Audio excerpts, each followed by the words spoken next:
Joy turned into a season of grief.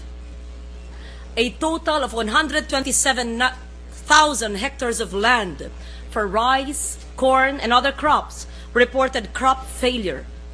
Roughly 40,000 fish pond areas, the main growth subsector of fisheries, reported fish kill. Had the rains not come in August and in September, the dry spell would have triggered massive power failures and inflicted more damage to the agricultural sector. The nation only knows too well what comes with power failure: economic paralysis, political instability, mass panic. We ask ourselves, what has happened to a country which, according to conventional knowledge, has abundant water supply? For after all, we are an archipelago. The water crisis from late May to July, though short-lived, brought into the national consciousness an element of shock. The days of water abundance are over. It is perhaps both convenient and abundant and cavalier to put the blame on the usual suspects: rapid population growth, an urban sprawl built on former farmlands and forest areas, water consumed by irrigation and power needs, and the natural deterioration of our usually dependable water sources. But at the root of our water crisis is the deterioration of the country's forest areas. Under nature's wondrous order of things, watershed areas store water for release into the water receptacles during the dry months, ensuring a continuity of water supply. Illegal loggers plunder hardwood wherever they are, in precious and life-giving watershed areas, even in national parks and forest reservations, even in protected areas.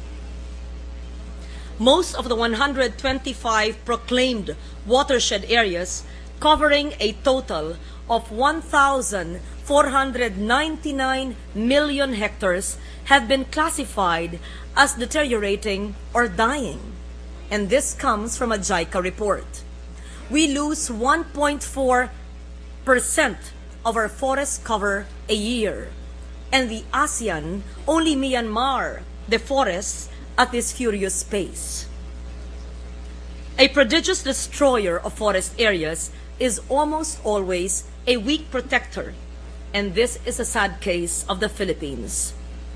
Total protected area is only 2.5 million hectares, just 9% of a total land area in our country. Protection is nominal.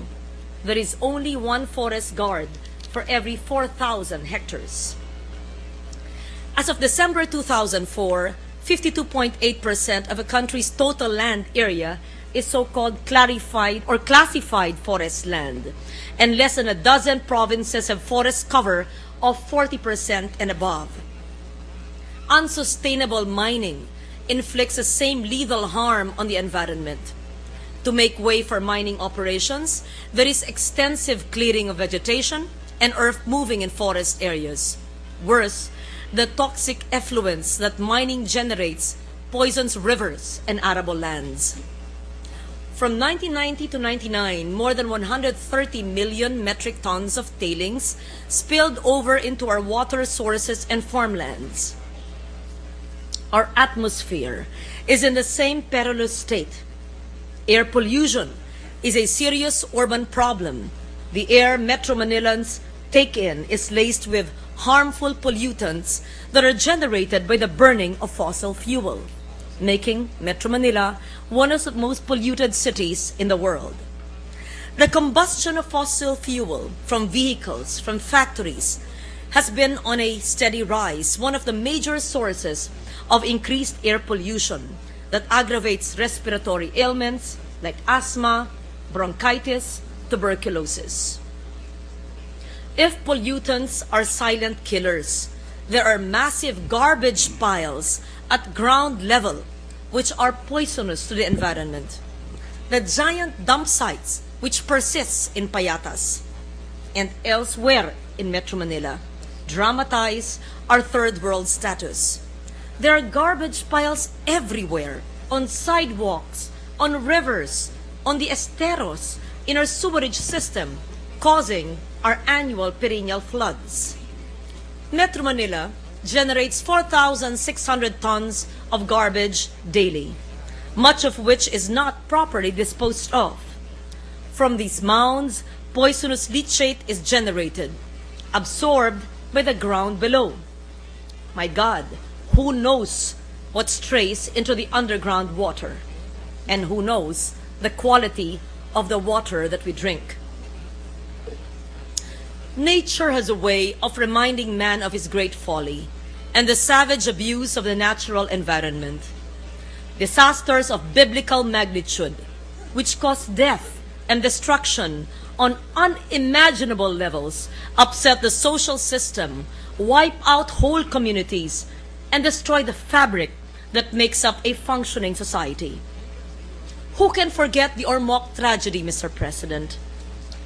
The recent disaster in Daraga Albay, the mudslide that uprooted logs, wrecked homes, and killed thousands, hundreds of thousands of people in Infanta and Real in Quezon and in Dingalan in Aurora in December of 2004. In 2001, the mountains of garbage in Payatas collapsed, creating a mini Armageddon. Today, far greater disasters worldwide loom in our not-so-distant horizon with accelerated global warming. This is not just in the Philippines, Mr. President. Look what happened to New Orleans. Look what happens in Europe. Look what happens with the floods in China and elsewhere. Nature suffers from our abuse silently, but has a way of reminding us of its terrifying, vindictive force. But it would be a wrong policy to ignore the symptoms. We should assist the healing of nature now. We have passed many laws in this chamber, way before my time, perhaps too many.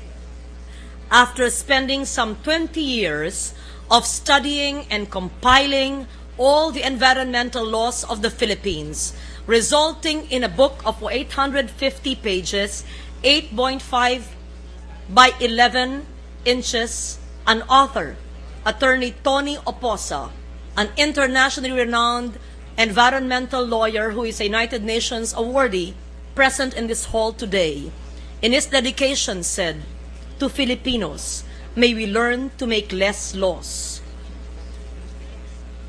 It is toward this end that I respectfully seek the help of my esteemed colleagues